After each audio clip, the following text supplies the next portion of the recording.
So most of you know me as a Let's Player. I've made a couple of scripted videos in the past, but most of the time I just play games, talk, and everybody has a good time, hopefully. For a while now I've wanted to try something new, challenge myself a little, and so I give you, I don't know. I don't really have a name for this yet, so I guess we'll call it fucking, I don't know, for now. It's good, but this is gonna be a show where I talk about games that I like. That's about it. So first game on the list is good old Metroid Prime. Yeah!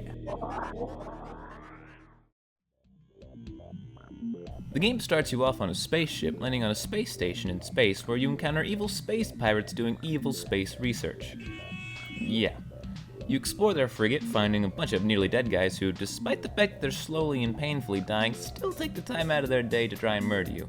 Eventually, you stumble upon a giant evil dangly bug and subsequently send it back into the depths of hell where it belongs!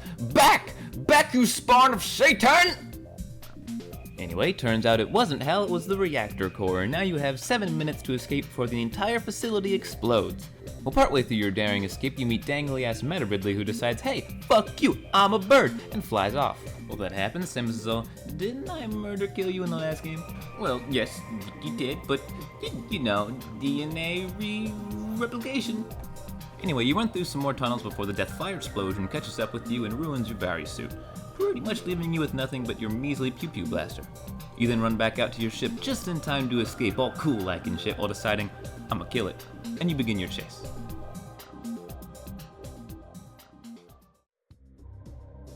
Unfortunately, giant dragon death birds are really hard to track, so you're forced to land and continue your search on foot.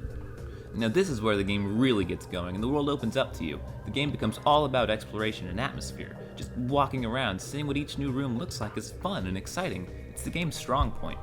Another interesting thing is, once the game gets going, the story takes a back seat to the gameplay. Unless you go out of your way to scan things and get the full story, you don't necessarily know what you're doing other than hunting for Metroid. Anyway, slowly but surely, you begin to reacquire your malfunctioned gear, and another selling point about the game becomes clear. Upgrades are fun. Getting a new beam type makes combat more varied and exciting. Getting a mobility upgrade makes your movement easier and opens new previously locked areas to you.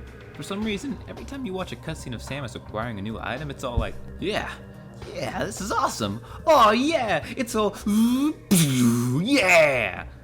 It's cool.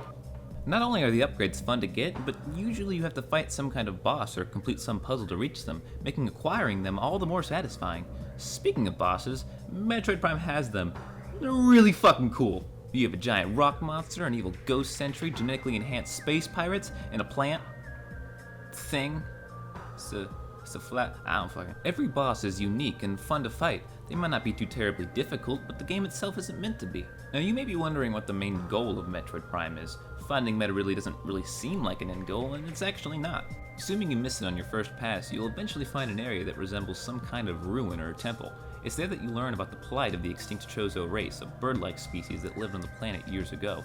A meteor crash landed onto their planet, and with it brought a strange substance, PHAAAAYZON. PHAAAAYZON? Yeah. Fuck you, I'm calling it PHAAAAYZON. The PHAAAAYZON was radioactive and wiped out the Chozo race. Before they were completely destroyed though, Chozo managed to steal away the source of the PHAAAYZON inside the meteor. You learn that the Chozo were hoping someone else could enter the impact crater, which, by the way, is a really fucking cool name, and destroy the beast, Metroid Prime, that resided inside. In order to unlock the crater, you're tasked with finding 12 Chozo artifacts hidden throughout the land. Now, this is where Metroid Prime really does things right, and I know what you're thinking, this just sounds like a lame-ass fetch quest. How can you do that right? Well, I'll tell you. Most games will throw fetch quests at you randomly in order to lengthen their playtime. They usually involve going somewhere, picking up an item, and bringing it back. No substance. Metroid Prime, on the other hand, says, hey, there are 12 of these things and you need to go find them, but you need to do so throughout the entire game. You're never forced to go get a specific artifact. You can collect them whenever you want. The game tells you which room each artifact is in and gives you a hint as to where they might be, but that's it. It makes finding them rewarding and fun. You generally pass through each artifact room at least once, so if you keep an eye out, you never have to go out of your way to find one. Speaking of going out of your way, the main complaint people have with Metroid Prime is the backtracking. And while I'll admit there is backtracking, most of the time it can be avoided by planning your route. Because each main area has many entrances and exits connecting to other areas, planning which way to go by using the map can save a lot of unnecessary travel. Also, as I mentioned earlier, walking through areas is just plain fun. Because they're so atmospheric and well designed, passing through the same room isn't as boring as you'd think. you might spy a hidden upgrade you missed before, or even an artifact. Speaking of atmosphere and game feel, Metroid Prime has it. The combination of environments and enemies is well chosen and adds to the immersion of the game. An example would be the Metroids in the PHAAAAYZON mines. You first encounter these buggers in a large space pirate research facility. At first, the Metroids are locked up and appear to be merely for show. Then this happens. Then, after you murder some space pirates, this happens. Yeah, the Metroids are introduced as an enemy in the best way possible, creating a sense of fear. When they grab onto Samus, all you see is fucking evil nasty claws, and it's fucking scary. Every time you encounter Metroids after this point, you're like, don't grab me, please don't grab me, please don't grab me, no, no, no, no, no, no, no! I'm not even joking when I say Metroids still scare me today when I play this game. I mean, just watch this. For a wild ride, going around the fucking thing. Go away. Leave me alone. Out in the road. Leave me alone, leave me alone.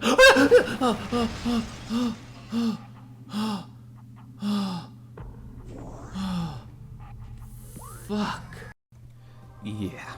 Getting back to the story, once you collect all 12 artifacts and return to the impact site, Meta really decides hiding is totally for lamesies and attacks you. Now, I'm not entirely sure why Ridley waits until you get all your cool shit to fight you, but I'll just chalk it up to stupid dumbbird tactics. Anyway, with the help of laser murder tower birds, you send Ridley spiraling down to death, so hopefully that fucker just doesn't die. You then move on to the teleporter, which beams you down to the impact crater. Now, if you thought Impact Crater was just a cool name, just wait till you see what's inside. Upon entry, you're greeted with a strange orange Phazon. Normally you'd be immune to Phazon once you acquired the Phazon suit, but this shit is just too cool for that. You can even scan it and it'll say this. Yeah, not even Samus's all-knowing suit knows what the fuck is going on here. Anyway, if you keep moving on, you'll find yourself in another kick-ass looking room with evil fission Metroids. These fuckers split into two Metroids and are just fucking cool. Seriously, this is probably one of the coolest final areas in any game ever. I know I've used the word a lot, but it's just so atmospheric. Everything about it is just meant to be strange and intimidating. It's good.